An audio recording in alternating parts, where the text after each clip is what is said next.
Bharuch ABC ચોકડી પરથી auto રિક્ષામાં લઈ જવાતા વિદેશી દારૂ સાથે બે ઈસમોને એલસીબીની ટીમે ઝડપી પાડી ₹1.25 લાખથી વધુનો મુદ્દામાલ જપ્ત કર્યો છે।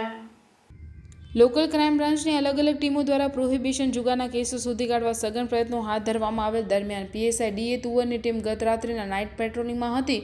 દરમિયાન બાતમી મળેલ કે બુટેગર રાહુલ કાયસે તેના મળતિયા મારફતે ઓટો રિક્ષા નંબર GJ16Y2340માં વિદેશી દારૂ મંગાવેલ છે, જેથી એલસીબી ટીમ દ્વારા ભરૂચ શહેર એબીસી સર્કલ નજીક વોચ તપાસમાં રહી બાતમીવાળી રિક્ષામાં વિદેશી દારૂ સાથે મુસ્તાકભાઈ કરીમભાઈ મંસૂરી રહેવાસી ભીમનાથ મહાદેવ મંદિર પાસે દાંડિયા બજાર ભરૂચ તેમજ સંજયભાઈ ગણપતભાઈ રાઠોડ રહેવાસી કસક જલારામ મંદિર પાસે ભરૂચને ઝડપી પાડવામાં આવેલ। પકડાયેલ બંને ઇસમોની ઊંડાણપૂર્વક પૂછપરછ હાથ ધરતા પકડાયેલા દારૂનો જથ્થો રાહુલ કાયસ્તે મંગાવતા તેના કહેવા મુજબ રિક્ષા લઈ ભરૂચ જીઆરડીસી ફેઝ 1માં ગયેલ અને સિલ્વર કલરની નંબર પ્લેટ વગરની સ્વિફ્ટ ગાડીમાં